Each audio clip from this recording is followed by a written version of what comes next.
Lo que comentamos el otro día era el tema de la alimentación, ¿no? Que es el punto fuerte, y nos quedamos a medias. Comentábamos un poco cómo el hábito que se llevaba en este país después de la posguerra, pues a pesar de la penuria y la carencia, o por la penuria y la carencia, pues era un hábito que ahora estamos valorando como muy positivo y como muy bueno en cuanto a los hábitos de alimentación. Era muy pobre, era muy parco porque no había que alimentar. Cuando antes se comía un pollo, se comía carne de pollo, era el fin de semana, y si se podía, y era una fiesta cuando se comía el pollo, y pues tenías mucha legumbre, mucho pan integral y fruta, porque la gente de campo pues tenía fruta, comían las verduras y las hortalizas que generaban en temporada el campo. Pues vaya por donde ahora estamos viendo que eso es lo más natural, lo más propio para el organismo del ser humano, ¿no? Pero claro, luego como la modernidad, la supuesta modernidad, los avances tecnológicos, el turismo, nos trajo una visión errónea, muy sesgada, y esto es el mito de la España, que el sueco y la sueca pues son altos, rubios, guapos. Entonces, claro, se asociaba eso con la alimentación que podían llevar, y una alimentación pues que a todos modos, como se está viendo ahora, era muy errónea, porque entre otras cosas ellos no podían tener la disponibilidad de viandas que tenemos, de frutas, de verduras, y el vino tinto rico que tenemos aquí. Entonces, claro, pero se hizo una inversión de los hábitos sociales, y luego se vino contaminando con la comida basura que empezó a venir de la comida rápida de Estados Unidos, y entonces se cambiaron los hábitos en este país. Y paralelamente a eso, pues se vio que fueron aumentando una vez que conseguimos socialmente vencer la patología infecciosa a raíz de los antibióticos y tal, se vence la tuberculosis y todo lo que viene a consecuencia de eso también, de virus y de bacterias sobre todo, pues ahí va, ahora se nos mueren las personas con patología degenerativa. Dicen, me cachi la mar. Empiezas con los cánceres, empiezas con los problemas circulatorios, problemas cardíacos, las diabetes, los huesos. Dices, ahí va, ¿y esto por qué? Los sesudos investigadores empiezan a hacer comparativas, sobre todo unos americanos, son vegetarianos, son adventistas del séptimo cielo. Entonces ellos tienen ahí unos estudios muy potentes porque tratan de avalar científicamente pues su hábito vegetariano, y se ve que sí, que efectivamente las personas vegetarianas pues tienen una muchísima menor incidencia de un montón de patologías frente a los hábitos que se llevan hoy en día. Y luego había personas que llevaban un tipo de dieta, sobre todo en toda la costa mediterránea, que no era tan espectacular como los vegetarianos, pero que sí que había una menor incidencia de patologías que se estaban dando mucho en los países nórdicos, en Inglaterra, en los Países Bajos, en la zona de Centro Europa, una serie de patologías que aquí no se tenían, ¿no? Entonces, viendo por qué, pues se llegó a la conclusión que era la dieta, y estos investigadores de la Universidad de Loma Linda dijeron, oye, pues mira, la dieta mediterránea, y ya se nos puso un poco el San Benito de dieta mediterránea a la dieta que lleva con sus matices todos los países ribereños del Mediterráneo. Por otra parte está la dieta atlántica, muy rica en pescado y tal, pero vamos, la que nos interesa a nosotros es la dieta mediterránea como tipo de dieta sana, ¿no? Pero claro, una dieta mediterránea no es, sí, que es mucha fruta, lo que estamos comentando, es mucha fruta, es mucha verdura, sobre todo la fruta del tiempo, el aceite de oliva rico, intentar que sea cruda en la mayor parte de lo que se pueda, ¿no? Porque acelgas crudas pues ni las ovejas, ¿no? Pero bueno, ya iremos viendo, ¿no? Total, que es eso, mucha fruta del tiempo, mucho aceite de oliva, legumbres, verduras, ensaladas crudas, y sobre todo consumo, que ya en el blog he ido colgando alguna cosita, consumo moderado de carne. La carne es veneno para nuestro cuerpo, pero la carne, claro, obviando un poco, es necesaria, porque tenemos que meter proteína de algún sitio. Vale, podemos meter de la proteína, la podemos meter de la soja, porque es una proteína muy completa, y todas las legumbres tienen proteínas completas, pero no del todo, siempre falta algún aminoácido, porque la proteína, ¿cómo dijéramos? La proteína, imagínense, una pared, pues la proteína es lo que conforma nuestra estructura, la estructura vascular, los músculos, todo tiene proteínas, ¿no? Pero la proteína se conforma de unos pequeños ladrillitos, es como una pared que tiene ladrillos, que son los aminoácidos. Claro, entonces hay unos aminoácidos que se llaman esenciales, que nuestro cuerpo no puede sintetizar, no puede hacer, y tenemos que meterlos del exterior, por fuerza mayor. Y resulta que la carne sí que tiene todos los aminoácidos que necesita nuestro cuerpo, los esenciales, pero las legumbres no tienen todos, faltan algunos aminoácidos, pero llevando un equilibrio de alimentación entre cereales y legumbres, sí que podemos conseguir para la persona vegetariana podemos conseguir una alimentación equilibrada, sana en cuanto al aporte de proteína y no carencial, ¿no? Claro, ¿esto a qué nos lleva? A que una dieta vegetariana no es lo que tenían los hippies allá por los años 60. Una dieta vegetariana es muy elaborada, una dieta vegetariana es muy complicada de hacer. Es de una persona que esté muy concienciada con su salud, o como estos señores por motivos éticos religiosos, que estén muy concienciados y diga, yo voy a hacer una dieta vegetariana. Pero claro, prepárate a hacer cocina, y a cocinar, y a sacar eso se saca de las hojas, se saca todo. Se saca queso, se saca leche, se saca carne tofu, carne de soja, ¿no? En fin, total, que al hilo de que he dicho de la soja, pues porque la carne, he comentado de limitarla. Una cosa que hubo en este país, si se comía un pollo y cuando se podía, la familia que podía, el fin de semana, era una fiesta. Como empezó a haber capacidad adquisitiva, más dinero, la gente vivía más holgada, pues entonces, oye, como yo no he tenido esto, ahora, ¡bum! Y empezamos a comer hasta para desayunar carne. Entonces se pasó al extremo contrario, de no tomar carne a tomar a todas horas carne. ¿Por qué? Porque antes no había... Es una cosa que ha pasado también con las medicinas y aún se sigue viendo en los abuelitos, yo lo sigo viendo y es algo que para mí, eso no es cuestión de mal uso sanitario ni mal gasto sanitario, que vas a casas de algunos abuelitos a visitarlos cuando te llaman porque estás de urgencias y te encuentras, y dices, ¿qué está tomando usted? Y dice, ahí está, y te encuentras igual de paracetamol 3 o 4 cajas, de ibuprofeno 3 o 4 cajas, pero más que del abuso, el concepto de abuso es porque cuando no había, guardo para cuando no haya. Yo estoy convencido que es por eso que se hace inconscientemente, decir, acaparo es como algo social que hay ahí de que se pasó en este país mal, ¿no? Pues con la carne es lo mismo. Si era de ricos la carne, entonces ahora que podemos, vamos a pegarnos el lujazo que se pegaban los ricos a comer carne. Pero claro, primero, que el exceso de proteína mata porque, por ejemplo, la proteína, uno de los elementos que tiene que trabajar mucho con la proteína es el riñón. Entonces, una de las cosas que se bajan cuando hay una insuficiencia renal es el consumo proteico, a menos de 60 gramos al día, ¿no? Porque el riñón sufre mucho en la función de limpiar la sangre, ¿no? Y aparte de eso, de que no es bueno, es que la carne que hay ahora no es la carne que había antes. La carne que había antes, pues era una carne que se criaba en granja, o el que tenía el pueblecito de Alpujarra tenía un marrano, pues era uno más de la familia. De hecho, está bueno, está hablando de las diferencias. Claro, porque es que era la comida, el sustento de esa persona, de esa familia, ¿no? Entonces, claro, de hecho, en Torbizcón, buenas tardes, en Torbizcón aún se suelta un marrano por las calles, y lo alimentan. Yo creo que eso también es reminiscencia de antes, de que cuando el marrano se cuidaba porque era el pie de la alimentación de toda la familia, ¿no?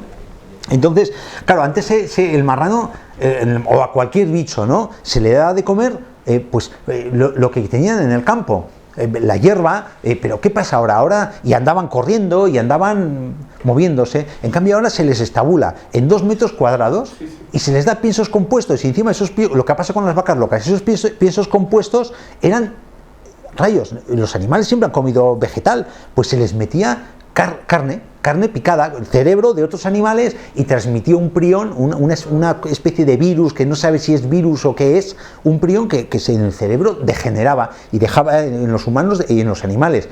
Y por ende, cuando nosotros consumíamos ese prión también, deja el cerebro como una esponja, todo lleno de huecos, horroroso, ¿no? Entonces es la enfermedad de las vacas locas, y se vio que era por una alimentación insana de los bichos. Pero claro, eso pasa a nosotros, ¿no?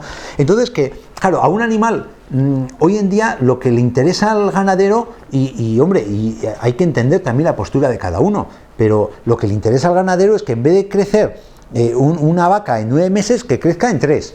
Entonces al ternero le tienes que meter hormona de crecimiento, pues le metes hormona de crecimiento. Si le tienes que meter antibiótico para que no se te ponga malo y no retrasa el crecimiento, le metes antibiótico. Si le tienes que meter diuréticos para que se ponga gordo porque retiene mucho líquido, pues se le mete. Y cuando lo llevas al matadero, pues como los animales tienen percepción, porque están en el medio, no han sacado tanto los pies del medio como nosotros, pues como perciben que es la puntilla, pues provocan adrenalina, que la adrenalina amarga la carne. Entonces, ¿qué les metes? Sedantes, Les metes sedantes pues para que no produzcan adrenalina y no amarguen la carne. O sea que es una desdicha. La carne es horrorosa hoy en día en cuanto a todos esos componentes, ¿no? Luego están las carnes ecológicas y esas cosas. Hay que ver que sean efectivamente con el marchamen de calidad y tal, que ahora se está intentando volver a eso, ¿no? Pero bueno, entonces en ese sentido, pues nosotros, todo lo que nosotros consumimos, que ese animal tenga, va a pasar a nosotros. Es lo que pasa con las embarazadas. A las señoras que se embarazan, pues hoy en día se les está desaconsejando el que consuman el pescado azul grande, de mar. Dices, ahí va la ley. Pero si el pescado azul lleva omega 3 y el omega 3 para el desarrollo intelectual del crío y el desarrollo cerebral del crío, pues es todo. De hecho, todas las leches maternizadas hoy se están enriqueciendo con omega 3. ¿Y porque dice entonces le dices a la mamá que no tome pescado azul si eso lleva omega 3? Y la mejor forma de tomarlo es ir a las fuentes, no en pastillazos de gramo de omega 3. Pues resulta que los mares están tan contaminados que retienen los peces, retienen mucho, hay mucho metal pesado. Entonces, los metales pesados, cuando tú te los tragas, los peces se los tragan, como no los puedes metabolizar, se deposita en la grasa, que es el sitio que menos molesta al metabolismo de un bicho, entre nosotros, es en la grasa.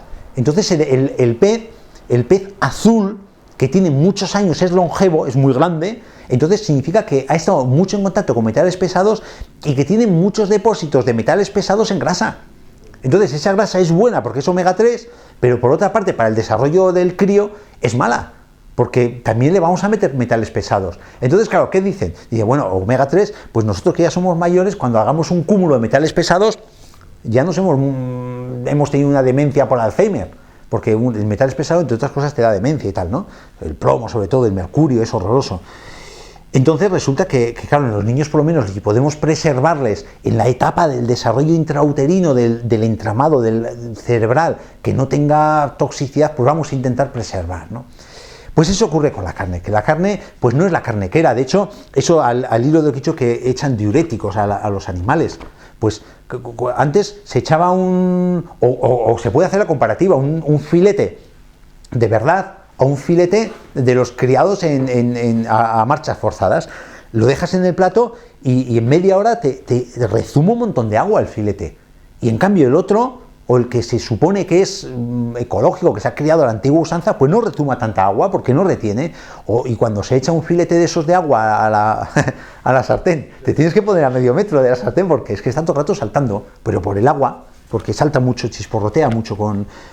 Eso, claro, y todo eso nos metemos nosotros, por eso se está disminuyendo el uso o sea, se está recomendando bajar el consumo de carne.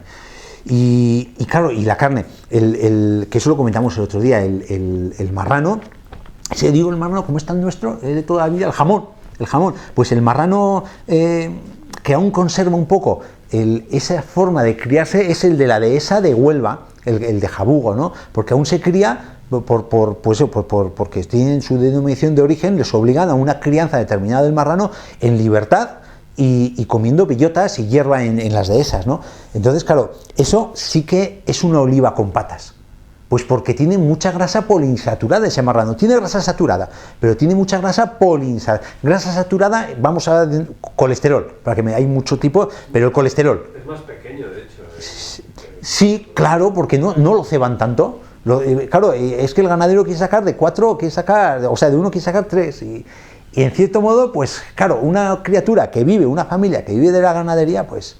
Pero de todas formas, la ganadería es totalmente insalubre para el desarrollo de todas las especies, porque bueno, tengo números, pero no tengo números en mente, ¿no?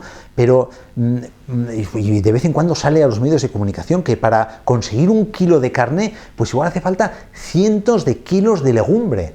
Dices, joder, con todas las criaturas que se están muriendo en el África, o que podríamos tener para alimentar, con cientos de kilos de legumbre, para sacar 1 kilo de carne para nuestro placer, ¿hasta qué punto eso es ético?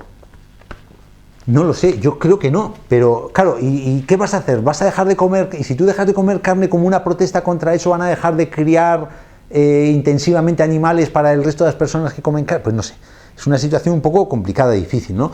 Pero es un derroche, es como la gasolina, que es un derroche energético. Pues la carne es un derroche para el equilibrio de un desarrollo del planeta, ¿no? Del ser humano y el resto de los animales, ¿no? Es un derroche. Sí, que hay otras formas de aportar proteína, que no es el ser drástico de decir, hacer lo que hicieron, lo contrario de nuestros abuelos, no comían carne, ahora comemos todo. Ahora pasamos de comer todos los días carne a no comer carne, no. La virtud siempre pienso que está en el equilibrio, sobre todo, perdón, con el tema de la alimentación. Entonces, pues, ¿qué se recomienda en la dieta mediterránea? 2 días a la semana carne. Con 2 días a la semana carne, preferiblemente asada o a la plancha. ¿Por qué? Porque frita, hombre, claro que te la puedes comer, nadie te impide comerte carne frita, pero siempre cuando la fríes la carne, pues cuando el aceite, aunque lo hagas en aceite de oliva, el aceite de oliva bien es cierto que soporta el calor más que el aceite de girasol. Entonces se te descompone menos, se te oxida menos. Pero se acaba oxidando, entonces desarrolla una serie de compuestos que no son sanos para la salud.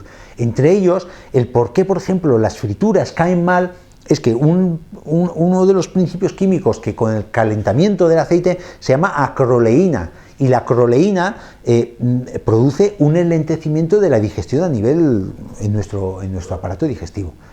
Entonces, claro, si se puede evitar eso, oye, pues puedes comer asado a la plancha, pues vale. Y cuando, por ejemplo, vas a comer carne asada, siempre evitar, o vas a hacer una barbacoa y esas cositas, dices, oye, voy a meter un vicio de una barbacoa con un pollito, un pollastre tal, intentar, cuando hagas, ya sé que es complicado, sí, pero bueno, intentar, porque si por ejemplo ponemos nosotros aquí las brasas, el fuego, y aquí ponemos la chuletita o lo que sea en la parrilla, pues cuando aquí rezuma grasa, esta grasa cae al fuego, se quema y se evapora y está subiendo sustancias cancerígenas a la carne. Es una cosa, es que todo de verdad que es deprimente muchas veces cuando hablas de alimentación. Entonces, en vez de intentar ponerlo, de hecho, en algunas pollerías, algunos sitios que hacen pollos a la plancha, no evitan esto, lo ponen no debajo de la carne, sino que lo ponen paralelo a la carne y le dan vueltas al pollo, y aquí está la fuente de calor y aquí está el pollo, se le va dando vueltas de forma automática. Entonces ya eso se hace en previsión de que no suban sustancias cancerígenas del aceite y de la grasa descompuesta a impregnar otra vez nuestra carne, la carne que nos vamos a comer tan alegremente y tan confiadamente, ¿no? Por eso asada o cocida también, el pollo con arroz de toda la vida, y que parece que es un delito decir que vas a comer pollo con arroz. Pues yo todavía he comido pollo con arroz cuando era crío. Pollo con arroz, pues pollo con arroz y ya está. La dieta mediterránea también, ¿qué otros conceptos se pueden barajar en dieta mediterránea? Hay muchas dietas mediterráneas, hay tantas, si oyen hablar a otros médicos, pues cada uno dará su experiencia de dieta mediterránea.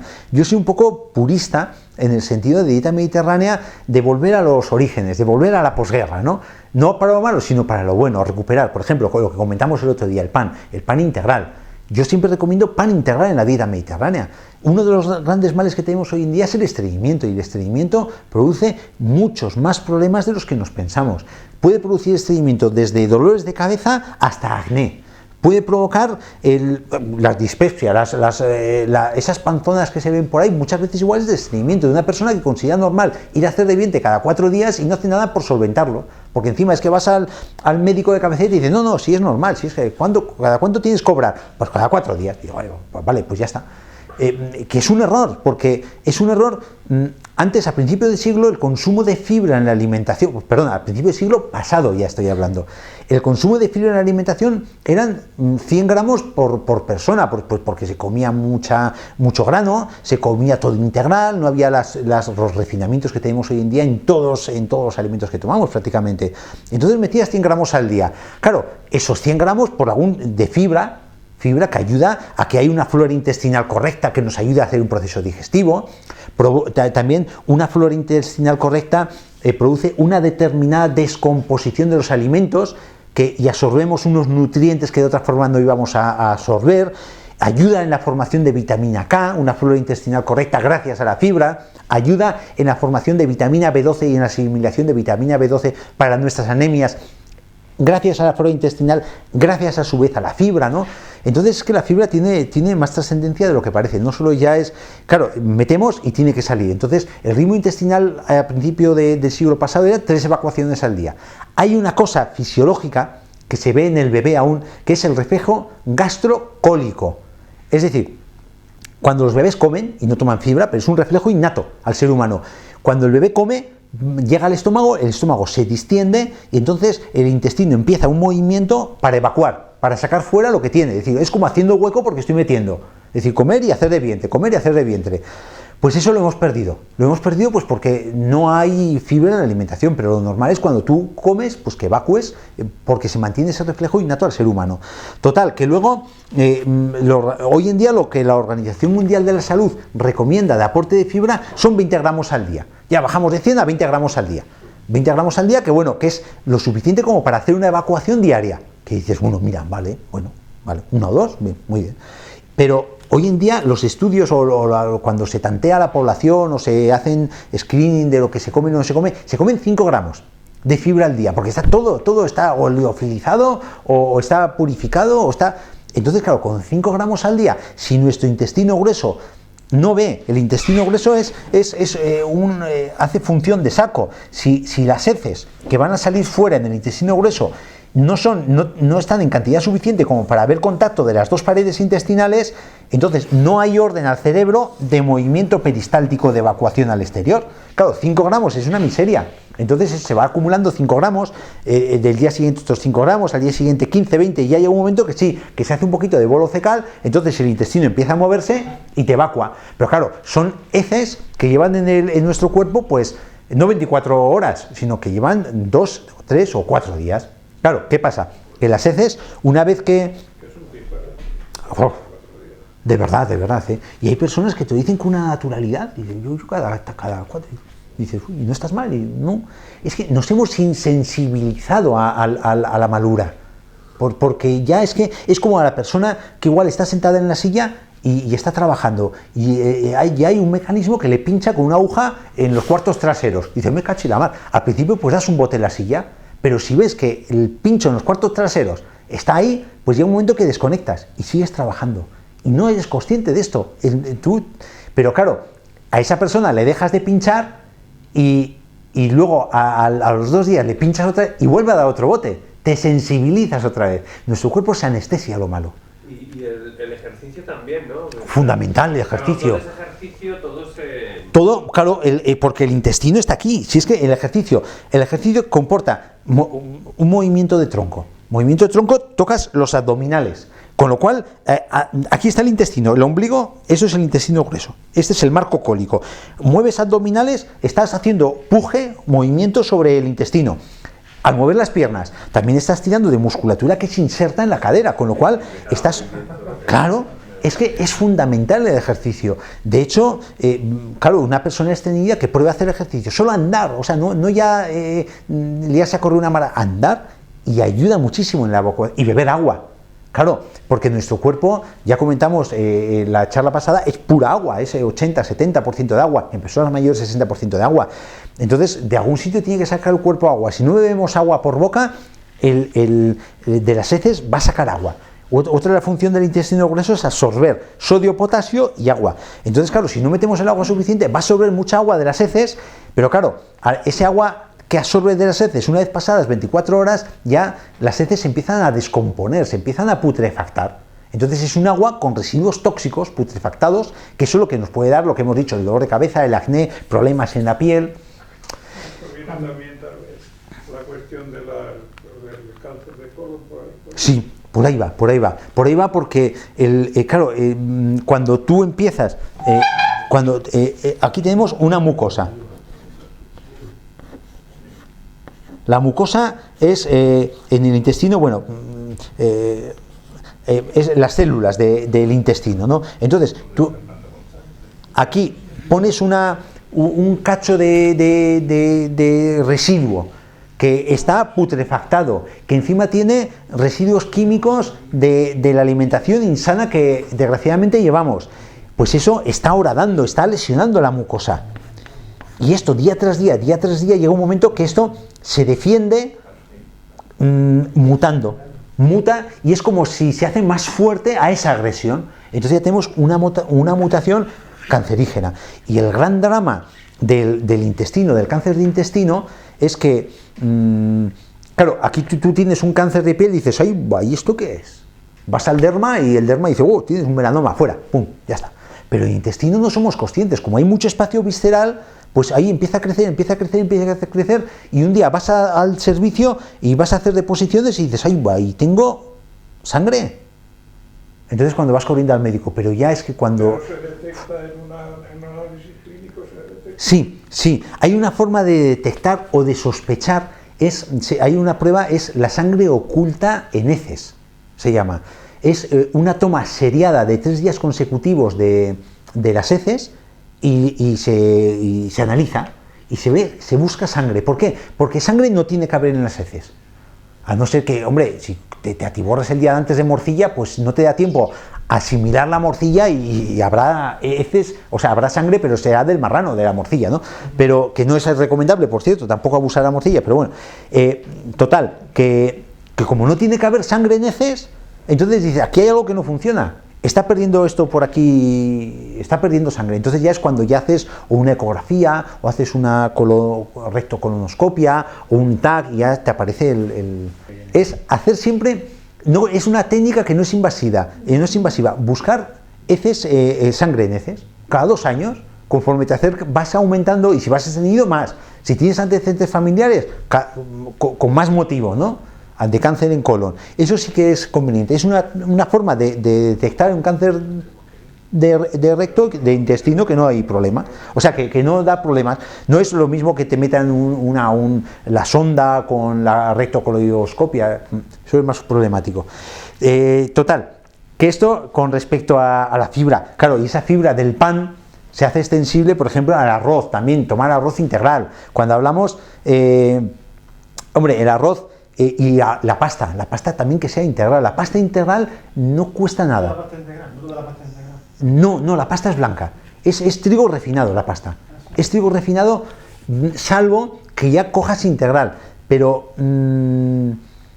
hay 2 tipos de pasta. La pasta integral que está hecha con la fibra del trigo, el salvado y el germen de trigo, y luego hay pasta blanca que le echan verduras, que esa para mí también es buena. Mezclan y hacen sus macarrones que son verdes o son rojos porque llevan tomate. Eso también, por lo menos estás aportando, porque ya no solo es que cuando tú tomas pan blanco, el pan blanco genera, cuando se metaboliza, lo mismo que el azúcar, mucha acidez. Entonces, lo contrario a lo ácido son los antioxidantes, o sea, lo que neutraliza en nuestro cuerpo la acidez generada por tomar alimentos refinados son antioxidantes. Entonces, aunque lleva el pan o la pasta lleva mucho hidrato de carbono que va a generar acidez en nuestro metabolismo cuando se metaboliza, entonces por lo menos como lleva la cascarilla, que es rica en minerales, es rica en vitaminas, como lleva el germen, que es rico en vitamina E, como lleva la pasta, en este caso la verdura, que es rica también en minerales y en vitaminas que son antioxidantes, estamos en cierto modo neutralizando ese exceso de acidez metabólica, que eso nos va a descalcificar. Pues lo que comentábamos antes nos quedamos en el azúcar, ¿verdad? El azúcar, que el azúcar es un gran... El tema... se da la circunstancia de mucha gente joven que puede acabar con artrosis o osteoporosis. Y no se tiene una explicación fehaciente de por qué puede ser eso. Entonces, desgraciadamente la medicina hoy en día interpreta solo lo que es científicamente demostrable, pero la medicina no es una ciencia tan exacta como para desdeñar otras cosas que igual, que han estado de siempre, pero no tienen aún una explicación científica. Y claro, y a lo que iba, el tema del azúcar relacionado con el tema de la osteoporosis o con la artrosis, la descalcificación. El azúcar, cuando el organismo la metaboliza, el azúcar blanco, genera un metabolismo muy ácido, genera mucha acidez. Y nuestro cuerpo tiene un pH en sangre, pH 7,42. Y de aquí no te salgas, por la cuenta que te trae. Si te sales, colleja el pH, sí. Porque la sangre tiene ese pH exacto. ¿Por qué? Porque en sangre hay leucocitos, hay eritrocitos, hay minerales, hay vitaminas, y una pequeña variación de esto te puede alterar la pervivencia, te puede alterar la estabilidad de la sangre. Entonces el cuerpo esto lo tiene que defender a ultranzas. Cueste lo que cueste, caiga quien caiga. Siempre el pH de sangre ha de ser 7,42 en arterias. Claro, ¿qué pasa? Si nosotros estamos llevando una alimentación muy acidificante, lo contrario de alcalina, con muchos elementos refinados, que estamos evitando nutrientes como minerales y vitaminas que actúan como antioxidantes y neutralizan la propia acidez de los alimentos. Entonces, claro, resulta que los metabolismos se generan ácidos, son unos metabolismos muy ácidos, pero como esto es imposible que se modifique porque nos va en ello la vida, entonces el cuerpo se defiende. ¿Cómo? Neutralizando esa acidez. ¿Y cómo la neutraliza? Lo mismo que el fuego lo neutraliza el agua, la acidez. Hay unos sistemas tampón metabólicos que se saturan enseguida, hoy en día los tenemos todos saturados, y entonces el cuerpo va a tirar de donde pueda, y en este caso el mayor pool conjunto de alcalinidad de nuestro cuerpo es el calcio y los minerales del hueso. Entonces el cuerpo tira de calcio, de magnesio, de elementos alcalinos para neutralizar este exceso de acidez. Claro, con el agravante de que esto nos va a perjudicar cuando hay una persona que desde jovencita está llevando una alimentación excesivamente ácida, pues te puedes encontrar con que a los 40, 50 años que tienes una osteoporosis y pues ahí va la ley. ¿Y esto por qué? Hoy en día se está viendo en madres que generan, o sea, madres, en señoras que están generando osteoporosis antes de la edad. La explicación que se le está dando un poquito a eso es porque la alimentación hoy en día es muy pobre en calcio. Aunque estemos tomando leche, bla, bla, bla, bla, bla, porras. No hay calcio en la alimentación. Tiene calcio, tiene 120 miligramos por 100 gramos, pero el problema es la asimilación, porque el calcio se asimila en medio ácido y el entorno del calcio en la leche es un medio muy alcalino. Entonces asimilamos porras, asimilamos muy poquita cantidad de calcio con respecto a la leche. Y ya me he ido. Que eso es otro tema muy interesante, el tema de los huesos, pues, se puede hablar con respecto a esto, los balances de ácido base con el riñón de por medio y la alimentación también de por medio. Total, que un exceso de acidez nos va a comportar una descalcificación. Muchas señoras están haciendo descalcificación antes de la edad propia por la vejez y tal, o antes de la retirada del periodo, están descalcificando, están haciendo osteoporosis. ¿Por qué? Una razón muy sencilla. Porque estamos metiendo calcio, muy poquito calcio en la alimentación. Y cuando una mamá se embaraza, lo mismo que esto se mantiene a ultranza, el desarrollo del sistema óseo del crío a ultranza. Pese a quien pese, y pese a la madre. Entonces, los bebés están tirando en el desarrollo del sistema óseo, los fetos, de calcio de la madre. ¿Por qué? Porque no metemos calcio en la alimentación. No hay, la última experiencia que yo he tenido noticia es el típico camión, un camión autobús que se hace una densitometría del dedo, a cambio de que tú hablas un poco de lo que comes, de lo que no comes, es un estudio poblacional con respecto a la ingesta, y a cambio, entre comillas, dice, oye, pues te hago una densitometría, ¿vale? Y pues se ve que más de la mitad de la población es deficiente en la ingesta de calcio, a pesar de las leches y todo lo que estamos diciendo del aporte de calcio. Y luego, ahí es donde, en ese tipo de pruebas, donde se está viendo... Ahí, la almendra, la soja, la coliflor, el queso curado, la lechuga aporta 100 miligramos de calcio por cada 100 gramos de lechuga. La almendra, sí, la almendra está aportando 240 miligramos por cada 100 gramos. La soja, 260 miligramos por cada 100 gramos. Hombre, ya hay otras cosas como son las algas wakame, esas cosas que comen los japoneses y tal. Aunque dicen que va a ser la alimentación del futuro, porque estamos acabando con todo lo que tenemos en nuestro entorno, ¿no? Somos como los virus, que acabamos con todo. Pues los japoneses tiran mucho de algas y tal. Ese puede ser otro factor añadido de por qué las personas orientales no tienen tanta descalcificación como nosotros. ¿Cómo es posible que nosotros a determinada edad, a los 60 años, 70 años, haya, con la misma longevidad que, por ejemplo, los países orientales, tengamos los países orientales tengan una proporción de osteoporosis frente a los países occidentales. Se supone que nosotros llevamos una alimentación envidiable, que somos los más desarrollados, los más ricos, los más guapos y tal. Y en cambio, rayos, estamos desarrollando osteoporosis. Hombre, vale, si me dices en los países africanos que hay una osteoporosis, que no hay osteoporosis, claro, se mueren todos a los 40. Desgraciadamente, para ellos quisieran desarrollar una osteoporosis, pero no hay longevidad que justifique una osteoporosis.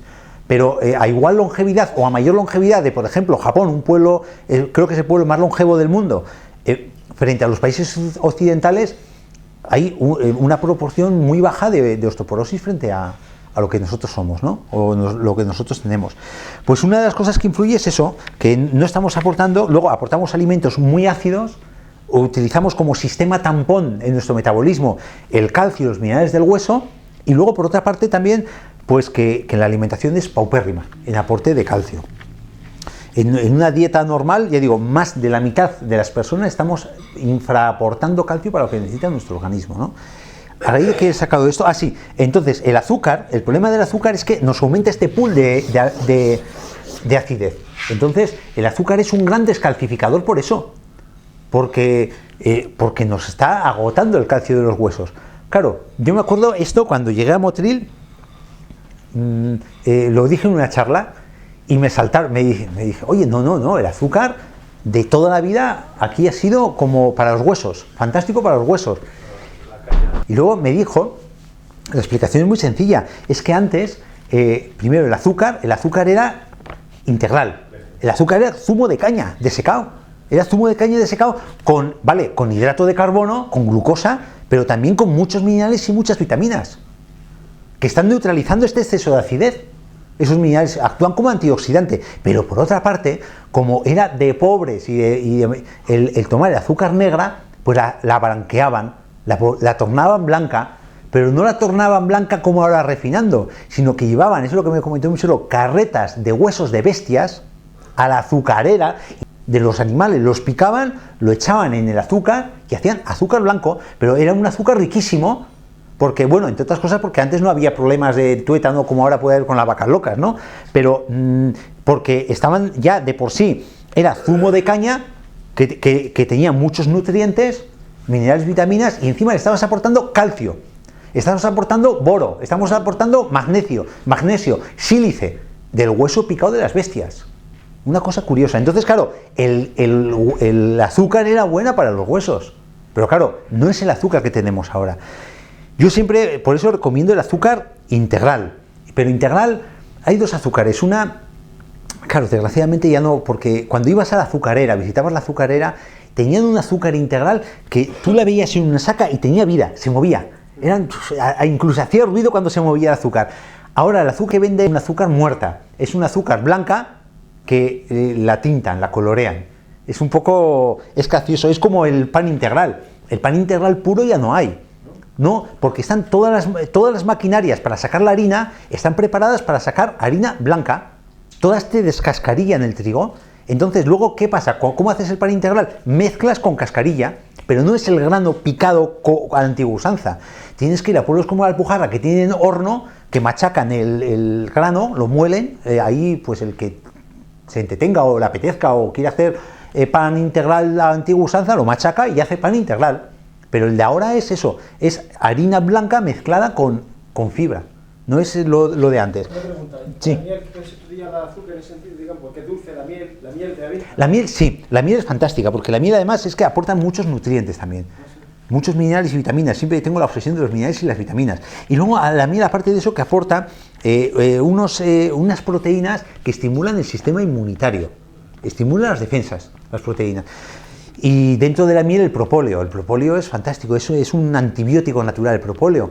Lo último que ha salido del propóleo en investigación médica es que el Campylobacter pylori, el Helicobacter pylori, no el Campylobacter, el Helicobacter pylori es el bichejo ese que tenemos en el estómago que justifica las úlceras y justifica las gastritis, pues se mata con propóleo.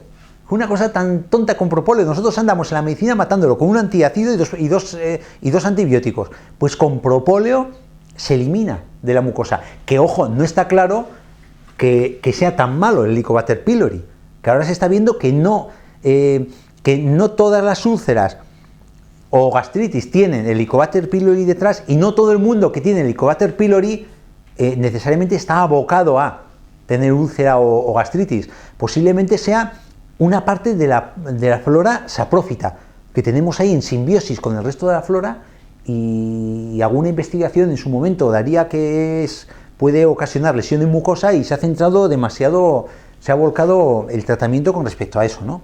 De María, y para poner azúcar blanca era cal. Cal, pero la cal, sí, pero la cal, claro, ¿la cal qué es? La cal es calcio y azufre. Pero eso es un veneno, ¿no? Sí, pero la cal, una cosa curiosa, le voy a decir con respecto a la cal.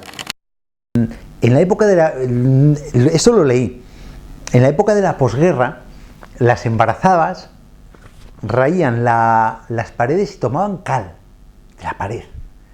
Y en muchas circunstancias comían la tiza. El cuerpo siempre te pide lo que necesita. De una forma inconsciente te llama lo que necesita. Entonces, claro, la tiza, por ejemplo, esto es calcio y azufre. Estás aportando, es nutriente para el cuerpo. Esto es aporte óseo. De hecho, hay el doctor Schussler, cuando sacó sus 12 biosales, son unos aportes orgánicos de la época de la Segunda Guerra Mundial, cuando hicieron tantas barbaridades con los judíos, pues hubo este señor, sacó cuando quemabas un cuerpo, salían 12 biosales. 12 calcio con azufre, el sulfur con magnesio, el calcio con sílice, el sílice independiente, salían 12 minerales. Uno de ellos es la tiza. Es uno de los minerales de la mezcla de dos minerales que componen, de esenciales que componen el organismo, que es el calcio con azufre. No sé la formulación química, pero es una de las 12 sales del doctor Schussler, que sacó la investigación de ese, pero bueno, es una investigación que ahí está y se está aplicando hoy en día a nivel terapéutico, las biosales de Schussler. Claro, la cal, pero depende cómo la meta, la cal viva, claro, eso es horroroso. Total, otros requisitos de la dieta mediterránea es, por ejemplo, los alimentos. Procurar que sean alimentos sin grasa. ¿Por qué? Porque bastante grasa hemos metido. Normalmente, si los que estamos aquí igual nos hacemos un análisis de colesterol, pues yo qué sé, me invento, ¿no? Igual a mitad tenemos el colesterol alto, o rayando la parte alta. Entonces ya, mira, pues como lo mismo nos da coger con grasa que sin grasa, ya que la mayor parte de la población tiene unos niveles de lípidos altos en sangre, pues siempre procuro yo aconsejar los alimentos sin grasa. Los alimentos, por ejemplo, la leche en adultos, una leche desnatada, aunque es más agua todavía de lo que es, pero bueno, a los filetes quitar la grasa, el intentar eliminar. La carne tiene mucha grasa escondida, mucha grasa que no se ve, ¿no? Precisamente por la forma de criar hoy en día los animales y las porquerías que le meten, retienen mucha grasa que no es el gordo que rodea el filete, ¿no? Entonces, bastante con eso que no podemos quitar como para encima meternos más. Claro, a un crío, por ejemplo, no le recomiendo quitar la grasa, porque el cuerpo necesita colesterol. El colesterol es básico para las funciones orgánicas, para la estructura de las paredes arteriales, por ejemplo, como receptores hormonales, como parte de las hormonas, el colesterol. De hecho, nuestro cuerpo produce colesterol, y cuando el cuerpo produce colesterol es porque lo necesita, ¿no? Pero claro, hay unos niveles adecuados de colesterol. En los críos, pues yo no me gusta restringir eso, a no ser que ya en una analítica accidentalmente salga un colesterol alto, que cada vez es más común cuando haces analíticas a los críos, muchas veces porque la mamá te aprieta mucho para que le hagas. Entonces te encuentras, oiga, yo disfruto cuando le haces una analítica y dices, ahora es la mía, señora, tu niño tiene colesterol alto y tiene anemia. Pero se ve mucho en niños. Dices, ¿cómo rayos puede ser que tenga colesterol alto y anemia? Porque comen los niños mucho malo y poco bueno. Es una cosa muy, muy curiosa. Total, que yo recomiendo de todas formas, como el niño necesita en su desarrollo para las estructuras de su organismo el colesterol, pues recomiendo la grasa completa, la leche completa, a no ser que tenga algo ya un problema de hipercolesterolemia o algo ya muy concreto que se ha detectado, ¿no? Luego, el otro tema de dieta mediterránea que a mí me gusta aconsejar, en adultos, por ejemplo, cuando hablamos de huevo, por esto mismo que hablamos de colesterol, suelo recomendar quitar la yema. porque la yema tiene ya mucho aporte, demasiado aporte de calcio. Ahora están haciendo huevos con omega 3, que les dan de comer mucho a las gallinas, omegas 3, y la verdad es que sale un huevo con más cantidad de grasa poliinsaturada de lo normal, pero aún y todo las cantidades de colesterol son descomunales. Y hombre, si una persona ya raya los límites de colesterol o tiene exceso de colesterol, yo suelo recomendar, pues, si quieres huevo para rebozado tal, con la clara. La clara es proteína, al fin y al cabo. Eso no, tampoco te va a perjudicar tanto como un exceso de colesterol. El colesterol, claro, el problema del colesterol es que no duele. Si doliese el colesterol, ya no tendríamos tanto colesterol seguro. Pero ¿qué pasa? Que no duele. Pero el colesterol hace como el calcio el del agua en las tuberías. Se va depositando en las arterias. Y cuando te quieres dar cuenta, tienes una luz arterial, que tienes un depósito de colesterol con calcio, una arteriosclerosis, se ha ido depositando en el endotelio vascular y llega un momento, ya no es que te disminuye la luz arterial, es decir, la posibilidad de aflujo sanguíneo a través de la arteria, sino que encima te da rigidez. ¿Y qué pasa? Cuando tú, en un momento dado, le pides al corazón un sobreesfuerzo, entonces el corazón, tú por ejemplo, vamos a subir, yo que sé, al Veleta, vamos a subir. Tu musculatura precisa más sangre, entonces quien manda la sangre a la musculatura es el corazón, pero claro, el corazón a su vez necesita también aportar más sangre porque es un músculo, para contraerse más, para que suba más sangre para arriba.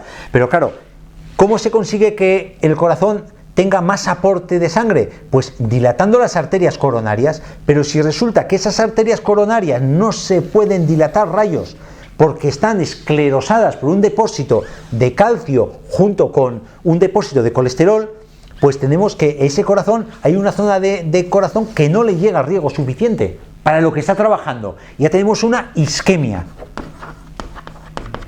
que es el paso previo al infarto de corazón.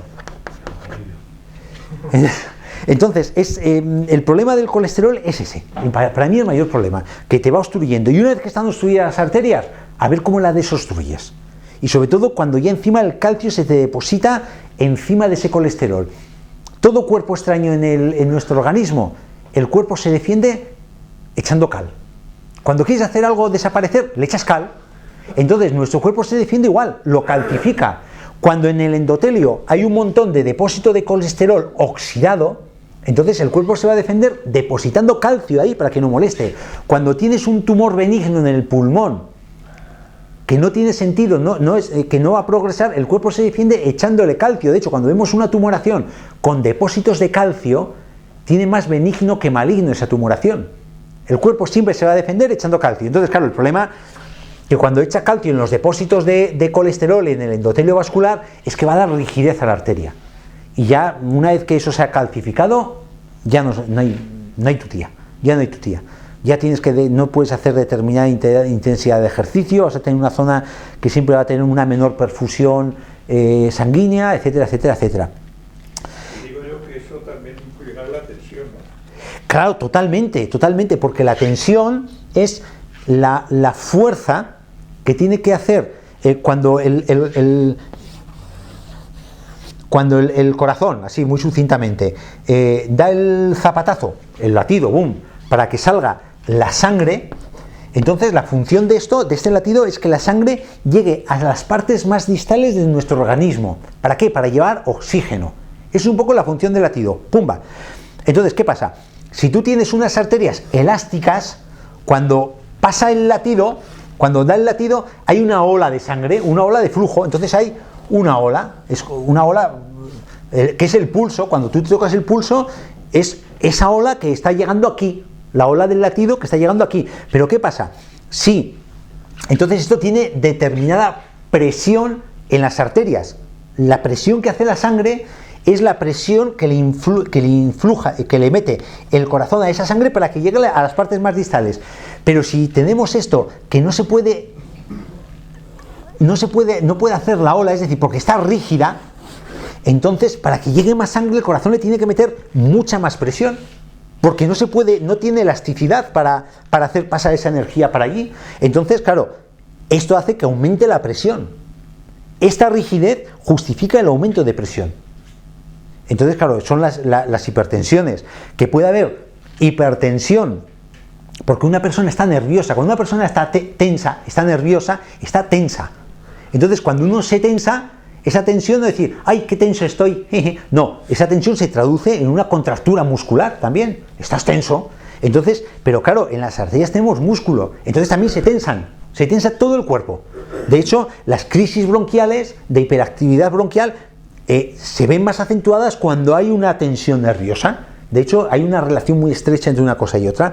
Entonces, claro, puede haber una tensión arterial nerviosa de que esa persona está tensa, entonces disminuye la elasticidad de la arteria, pero porque la musculatura está contraída. Pero claro, la otra tensión, la que se debe a los depósitos arterioscleróticos, esa ya es más problemática de revertir. Eso ya es cuestión de medicación y demás. La otra sí, la tensión nerviosa sí que es reversible, pero todo se resume en lo mismo. Una crisis de hipertensión, una hipertensión es eso, es que dentro de la arteria hay más presión de la sangre para que llegue a las partes más distales. Y de hecho, cuando ya hay una arteriosclerosis muy pronunciada, puede haber problemas de amputaciones. ¿Por qué? Pues porque cuando ya la arteriosclerosis es endurecimiento arterial, cuando ya te afecta a las partes más distales, ya es que no la puedes dilatar. Y por mucha sangre que el corazón intente bombear, es que como no se dilata y la luz de la arteria es muy pequeñita, no te llega sangre y se te necrosa, se te muere una parte del cuerpo. Y ya... un desastre.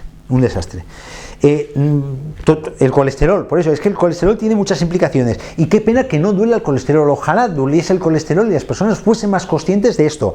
Ahorraríamos en sanidad un montón. Y ya por último, lo que comentábamos, para alinear, por ejemplo, la dieta mediterránea, para alinear aceite de oliva rico, olvidarnos de las margarinas, olvidarnos de las mantequillas. Las mantequillas, las margarinas son mejor que las mantequillas, teóricamente. Las mantequillas son de origen animal, pero claro, la grasa que tienen ahora los animales no es la grasa que tenían antes. Eso te lo dicen los vaqueros, que antes la grasa la nata de la vaca, de la leche de vaca, ahora no tiene nada que ver. Antes una capa de nata, sí, era mucho más sana que la nata que hay ahora, una nata cortada. Pero por lo que le dan a los bichos, ¿no? Pero no deja de tener muchísimo colesterol. Y la margarina, vale, la margarina no tiene colesterol, tiene ácidos poliinsaturados, porque sale del maíz, sale del girasol, pero el problema es que están halogenados, los calientan, los desnaturalizan, hacen plástico con la grasa y al final lo que hemos dicho antes, pones ahí una margarina y es que ni las moscas van a la margarina, porque eso es algo inerte y nosotros nos estamos metiendo grasa pensando que es grasa poliinsaturada buena de vegetales, es una grasa halogenada que hemos cambiado la estructura de la grasa, está actuando como si fuese colesterol en nuestro cuerpo y encima está plastificada. Estamos metiendo porquería cuando tenemos unas cantidades ingentes de oliva en los campos de Jaén. Y yo creo que poco más se puede decir, hablar de, cuando lo que hemos comentado también, incidir que vegetales de temporada, siempre vegetales de temporada. ¿Por qué? Porque el ser humano, nosotros no estamos en una burbuja, nosotros somos parte también inherente de la naturaleza, y si hay cambios estacionales, lo mismo que le afectan a los bichos, los cambios estacionales, nosotros estamos inmersos en esos cambios estacionales, y si el invierno a nosotros nos da almendras, y nos da higos para hacer higos secos, y nos da vino, es porque nosotros tenemos que comer eso. ¿Por qué? Porque en invierno nos hace falta más energía. Nos tenemos que provisionar energéticamente. ¿Y en verano qué nos da la naturaleza? Pues nos da sandía, nos da melón, nos da melocotones, que son frutas frescas, frutas de temporada y que son frutas que nos van a refrescar, que vamos a combatir el calor.